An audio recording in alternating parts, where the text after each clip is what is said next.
atitude do rei Ezequias, em um momento em que o inimigo do povo de Deus o afrontou, em um momento em que o inimigo do povo de Israel o afrontou. E eu vou dizer uma coisa, amados irmãos: é impossível você ter aliança com Deus, servir a Deus, e você não ser atacado pelo inimigo.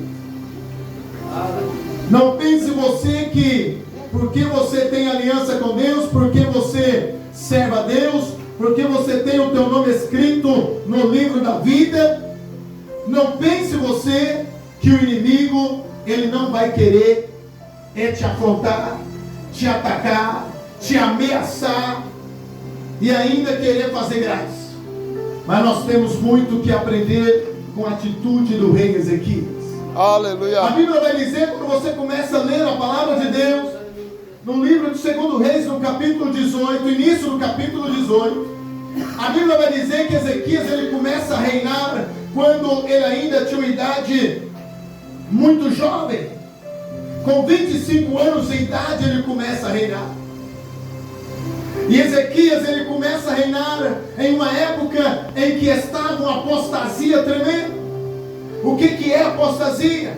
É quando o povo, ele sabe da palavra de Deus, mas ele ignora.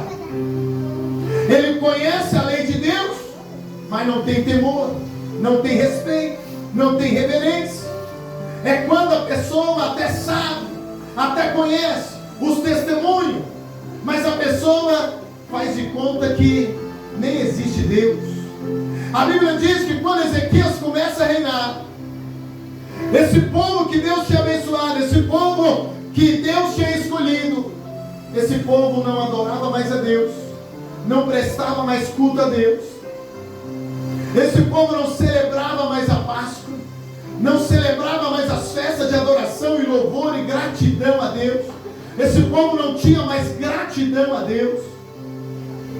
E a Bíblia vai dizer, irmãos, que Ezequias, ele começa a reinar. E a Bíblia vai dizer assim, ó, e Ezequias fez o que era reto aos olhos do Senhor. Aleluia. Irmãos, coisa mais inteligente, atitude e decisão mais inteligente que o homem pode ter, é ele colocar no seu coração, é o homem e a mulher colocar no seu coração: eu não vou preocupar com nada, primeiro eu vou preocupar com o que o Criador quer de mim. Glória a Deus. Irmãos, Ezequias, apesar de ele ser jovem, ele teve uma atitude muito inteligente, muito importante. Porque, irmãos, ele sabia quem era Deus. E ele se preocupou primeiramente em colocar a sua vida diante de Deus. Um líder de oração, irmãos, ele poderia preocupar com muitas coisas. Ele poderia preocupar com alianças políticas. Ele poderia preocupar em dizer: o que eu vou fazer para esse povo, para eu agradar esse povo e esse povo ficar comigo. Mas ele se preocupou primeiro em fazer o que agradava a Deus. Aleluia. Irmãos, eu vou dizer uma coisa para você. Pode ser a ovelha negra da família, pode ser o cara mais quebrado, pode ser o cara mais fracassado, mais derrotado.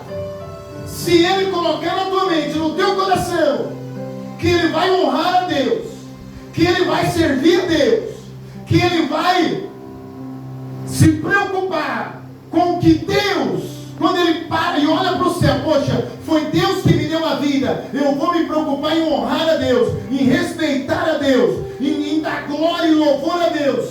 Irmão, quando essa pessoa ela coloca isso no coração, o trono da graça de Deus se abre. Aleluia. Pode ser o pior, irmãos, mas quando a pessoa toma essa decisão, a graça de Deus é manifesta na vida dele. É manifesta, pode ser jovem, pode ser criança, pode ser idoso, pode ser o maior perturbado. Mas se ele colocar esse propósito no coração, o céu e a bênção de Deus é manifesta na vida dele. Aleluia. Hoje, irmãos, o ser humano, ele é muito preocupado O que o fulano pensa de mim? O que meus amigos vão dizer? As pessoas são carentes de aprovação. As pessoas querem a aprovação do pai e da mãe, querem a aprovação dos amigos, querem a aprovação dos conhecidos, querem a aprovação da sociedade. Mas esquece. Aleluia! Às vezes você quer a aprovação do pastor, mas o pastor não pode te dar vida. Nós temos que preocupar, ei, presta atenção nisso. Nós temos que preocupar em procurar a aprovação daquele que nos deu a vida.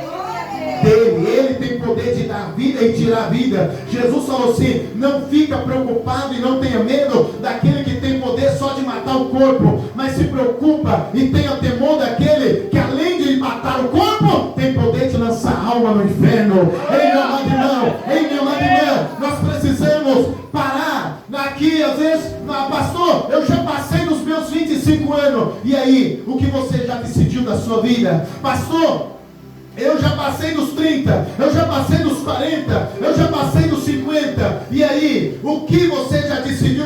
Pastor, mas eu não sou governador de nada, eu não sou rei, não. Você é governador da sua vida. Você precisa assumir o governo da sua vida. Você precisa assumir o governo da sua família. A família que Deus te deu, a vida que Deus te deu. Você precisa governar ela em honra ao Senhor. Você precisa governar ela em temor e gratidão a Deus, adorando, glorificando. Isso vai fazer o céu se abrir e trazer a glória de Deus sobre a sua vida.